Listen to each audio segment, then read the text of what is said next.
To talk of convention, I suppose ideas of stock, ideas of what is a standard. So a lot of the objects in the work, the 3D objects, are all off the shelf. You know, they're stock objects that then you buy and then you rearrange within your work. So just to extend an idea of convention being something that is about product, that kind of thing. Unconventional, I guess, would be the treatment of those things, the arrangement of them and how they are lived with or performed with by the avatar within the work, I think. I mean, I guess for me, the language isn't necessarily attached to the digital. The digital would be a kind of overtly contemporary effect in a way. But the structure, the shape of the works is much more attached to language, much more attached to grammar, but also to cinema, to a kind of much more material aspect. So the way it's cut, the way it's edited is quite physical, even though the stuff itself is not. You know, the computer-generated stuff is conspicuously not there, whereas the effect, the embodying thing, if that's the wrong word, but you know what I mean,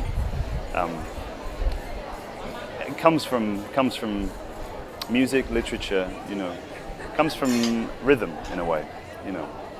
Involved the whole way through, yeah. I mean, I work with one guy who does computer-generated stuff that I can't do myself, but the rest of it is it's just me at a computer, just putting it together, doing the sound, the music, performing in it. Yeah, I mean, it's an accreting process. It kind of grows from, I don't know, from a piece of writing or from a single concept or in this case, a news story about a guy in a sinkhole. But yeah, it grows. That's how it takes its shape. You know. So I guess I wouldn't see that as irony. I would see that as a kind of that the work hopefully affords a kind of sensation of self in the face of it. You know, that it's not. It's much more about conjuring a feeling within the viewer than it is about lecturing about something. It's not telling you a piece of knowledge or something, or even satirizing something. I guess it's fundamentally the form, the computer-generated stuff is a kind of burlesque of reality in a way. But I mean, for me, irony would be either the kind of slightly cynical sort of end point in a way, of having your cake and eating it, so you can take the piss, but you also can just do it. But also irony would be attached to an earlier idea of irony, romantic irony, which would be to ironize something would be to free the subject in a way. Again, which is a kind of slightly paradoxical insofar as the work being a projection. But the sound, the proximity of the figure, what they end up doing when they sing, or I always wanted it to speak to be uncomfortably close in a way, you know, that it was sort of, that it demands quite a lot of empathetic response, I suppose. So yeah, no, intimacy is totally the right feeling for me.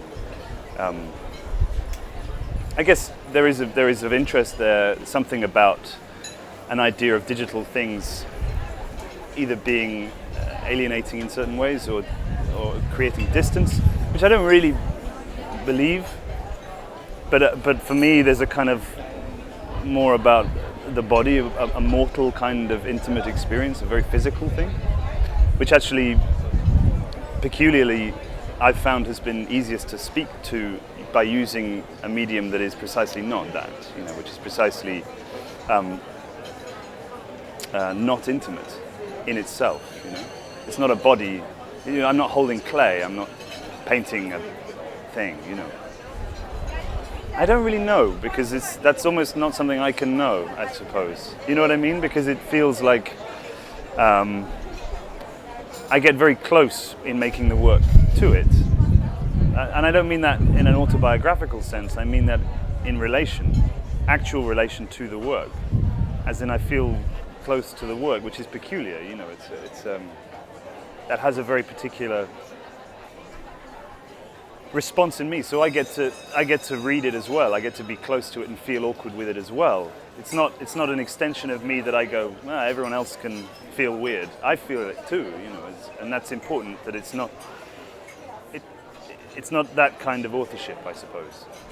Differentiating, making work and doing everything else, I suppose, or just, which is also a good thing, is that there isn't necessarily a gap between the work and my life or something. I don't know, I think I probably sabotage myself a lot to make it as impossible as I can, I don't really know what that's about. It's probably some sort of labor ethic or something. I don't know. I don't really know. I mean, I enjoy it a lot, I enjoy making it a lot more than finishing it, I dread the anticlimax of finishing the work. A deadline? A deadline? I mean, I would probably just keep going if I didn't have to finish things. I have a really good reason, like I never set out to go, okay, I'm going to make work in this medium. It was much more about expediency of me trying to do something, like in and of itself, there is interest obviously in new technologies and things, but that's not what I'm interested in. Oftentimes that stuff is a kind of, is a nowness that is palpable in a way to speak now about things that are pretty much have always been spoken about and attempted to be spoken about. So it's not, I'm not sort of, I mean, if I could do something else, I would. I mean, it's just, that's just how it's happened, is that it's the establishing of a discourse. That's the important thing for me, is a kind of, a holistic sensation around it, rather than the fetishizing of one aspect or something that is just a demo or like a symptom. I would rather not do that at all, and I don't think that's a good way to go about speaking to these technologies. I'd like to write a lot more.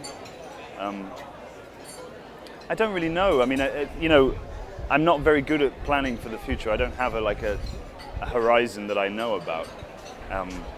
It's more project by project or idea by idea. I don't necessarily want to make a feature film or something, or make a giant thing. I mean, scale isn't important like that, I don't think, to me at least. But I'd like to retrieve some time. I'd like to play the piano more,